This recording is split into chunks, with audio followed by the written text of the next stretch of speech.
welcome. You're watching Head to Head. I'm Antonina Antosha with UATV. According to the Ministry of Economic Development, Ukraine has ranked second in the world in terms of growth in the Doing Business rating since 2009.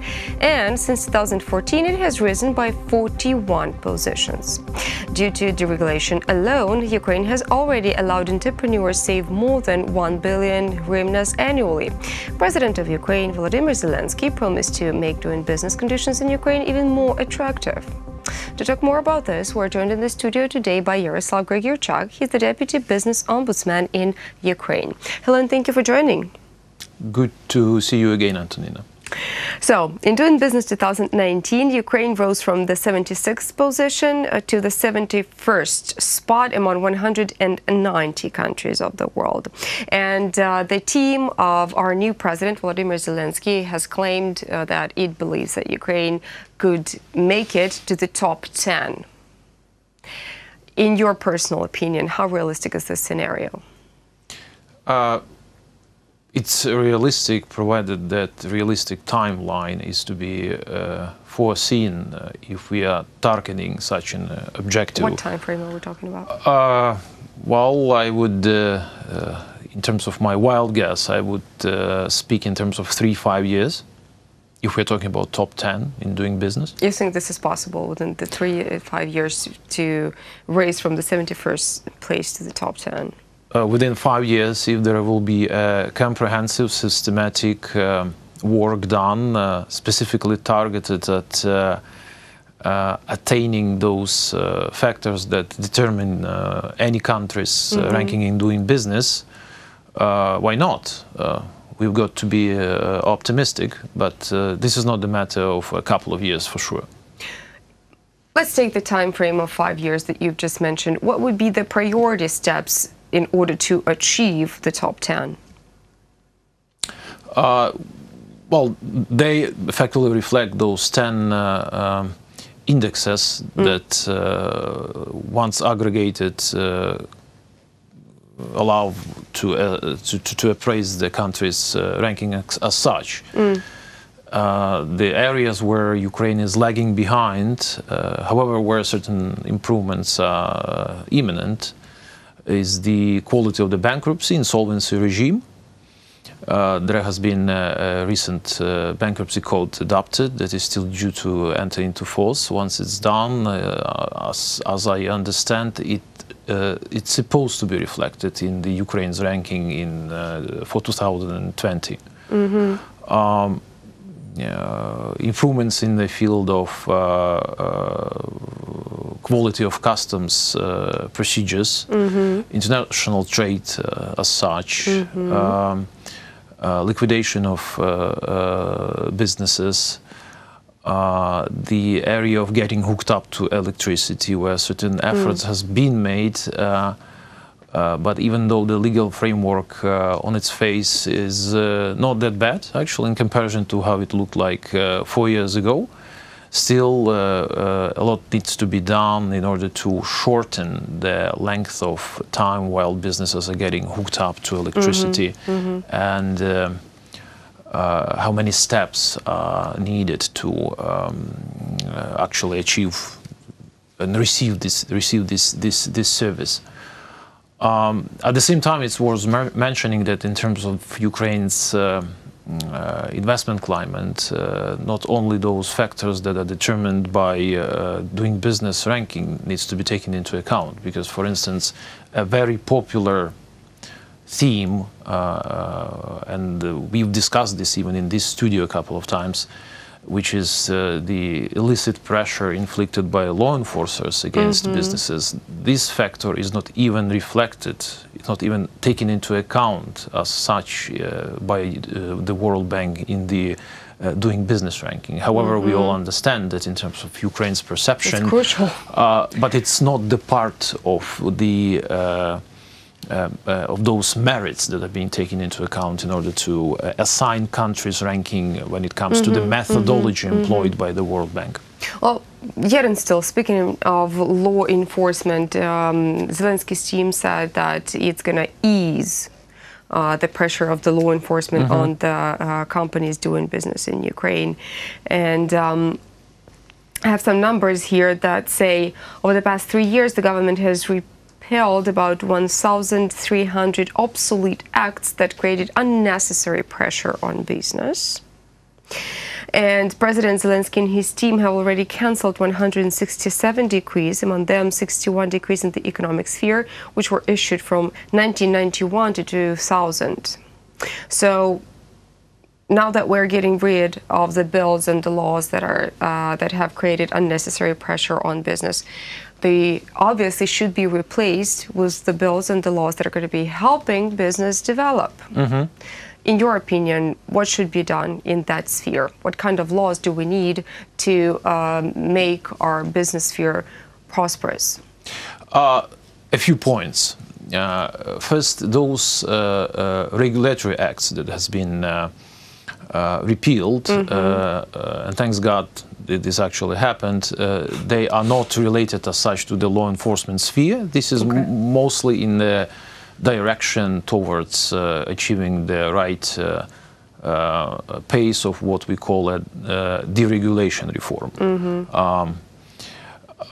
As far as law enforcement sphere is concerned, the key law that needs to be adopted is the law which would foresee establishment of a single law enforcement body tasked to investigate economic, fiscal, customs, traditional so-called business crimes. What we have right now is the overlapping investigatory authority scattered around a few law enforcement agencies, national police, state security service, the so-called tax police. This needs to be get rid of and replaced with one authority that, among other things, would enjoy a significant degree of a so-called analytical component in its work. Okay. And that's pretty much in accordance with the best international practices in the sphere. And ultimately, with the right manner in which the political will could be exercised on the level of the top management of such an agency, inadvertently that would result in less of a pressure inflicted by a law enforcement apparatus as such vis-a-vis business. Okay. What are the main challenges that the companies and Ukrainians or foreigners doing business in Ukraine face currently in Ukraine? I can refer to our latest operational report, as we call it. It relates to our results achieved in the second quarter of this year. We received in total 398 complaints, which is some 2% less than in the previous reporting period. And we observed a few of the tendencies within these statistics. The number of complaints lodged to challenge various types of malpractices at the part of the fiscal authorities has actually grown and reached some 60% in the second quarter of this year. If you were to look a little bit inside of these statistics, you will observe that many of those complaints are aimed at challenging what is the suspension of registration of VAT invoices by fiscal authorities. However, even within this subcategory, the nature of the complaints is kind of evolving, because what we see right now is kind of a growing trend towards the number of complaints that are attempting to challenge failure of the law of the fiscal authorities to enforce court decisions, actually ordering them to register tax invoices. We received a growing number of complaints on what relates to the administration of the system of automatic administration of VAT. However, we received less complaints within this tax block on those instances when business is unhappy with the results of the tax audits, and actually we received less complaints on those instances when business is challenging various types of malpractices at the part of a tax police, which we still account as the subcategory of our tax complaints. Why? Because exactly tax police is sitting on the same roof with the state fiscal service, which is inherently wrong, and that's yet another reason why we need to really replace that body with the single law enforcement authority. As for law enforcers as such, the number of complaints has not grown in the last reporting quarter. We received actually a smaller number of complaints lodged against national police. Only 3 complaints reportedly has been lodged to challenge alleged malpractices at the part of the state security service. The number of complaints lodged against malpractices at the part of a prosecutor's office remain the same. Okay. And apart from these 2 big blocks, what we have is the sort of remaining executive authorities, regulators, state agencies, ministries, and in there the number of complaints has actually grown as well by the tune of 9%. Does the statistics show that business in Ukraine needs protection? Obviously, you know, the number of complaints that is lodged with us allows the one to make certain you know, statistical aggregations and therefore certain conclusions.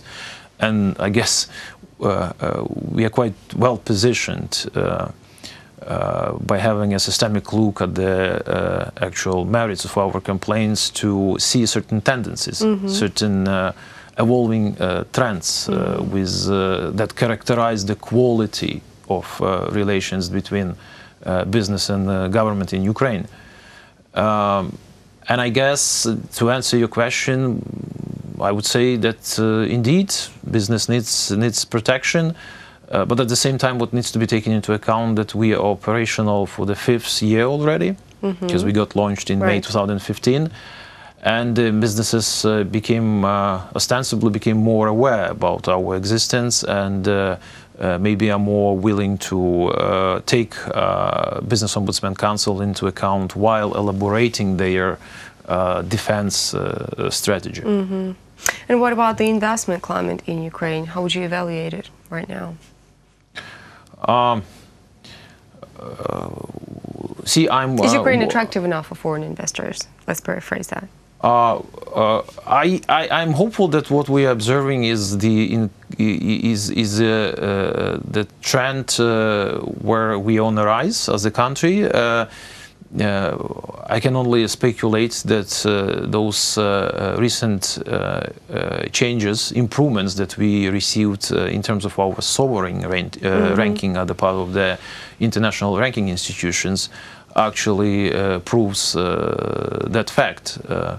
The currency is doing not that bad. I would agree on that.